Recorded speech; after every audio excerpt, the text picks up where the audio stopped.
ke makasi jijjiirani akkami wal barraanu gidduu barkufu hojjira jaalato inafi innarra fardaleen isa kulaleetti tufa amuna ke makasi jijjiirani akkami wal barraanu gidduu barkufu hojjira jaalato inafi innarra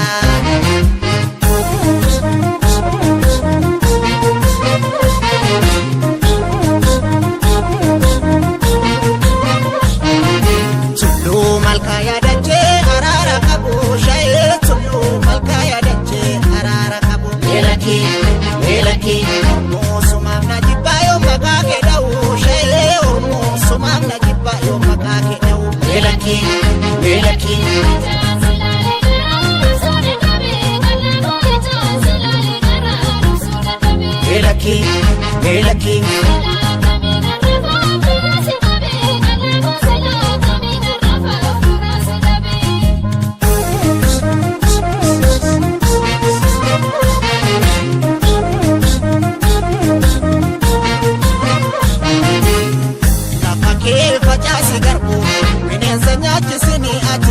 silakiyuma natinta insinsinni tamako funena litta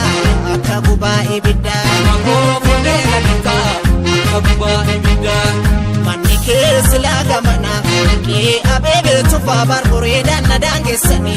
akam gode tanufa gungumte ya inaftunamo gargarin banu lamu shakari odani marbu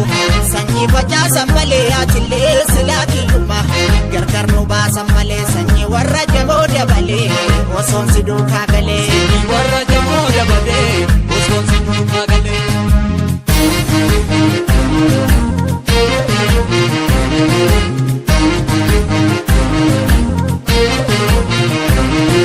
obirobe nyame karanto to ma fakata kaloto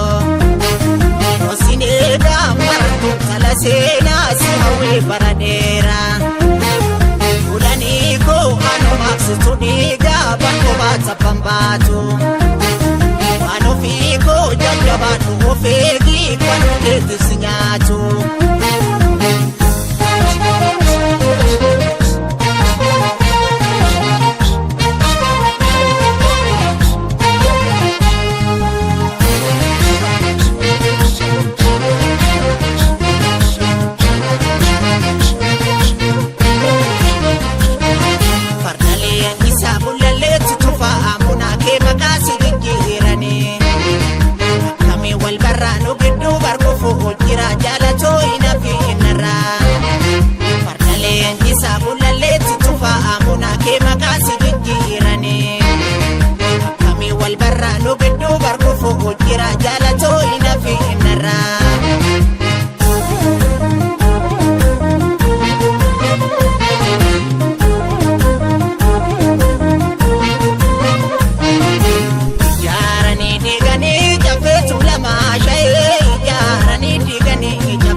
Melaki barbacha kenjora sivan jabe midama shele barbacha kenjora sivan jabe midama Melaki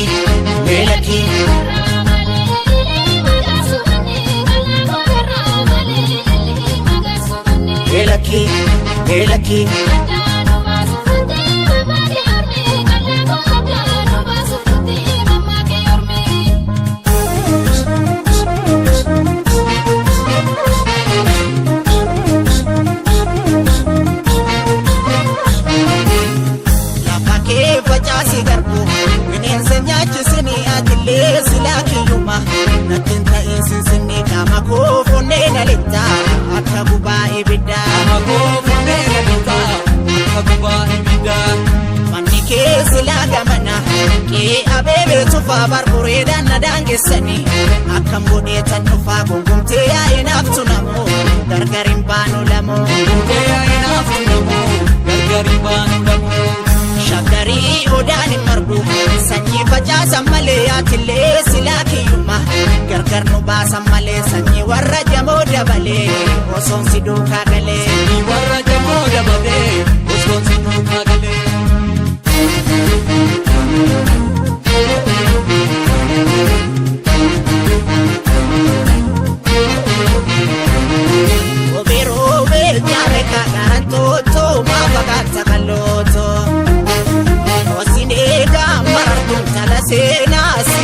bara dheeraa Udanii koo anumaaf situ dhiigaa barkoo baata bambaatu Waan ofii koo jajjabaadhu ofeegii kan ogeetiif si nyaatu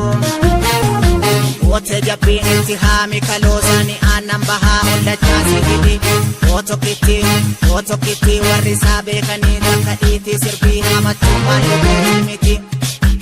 Ote jabbiin itti haami kaloosani aannan bahaa ollachaa si hidhi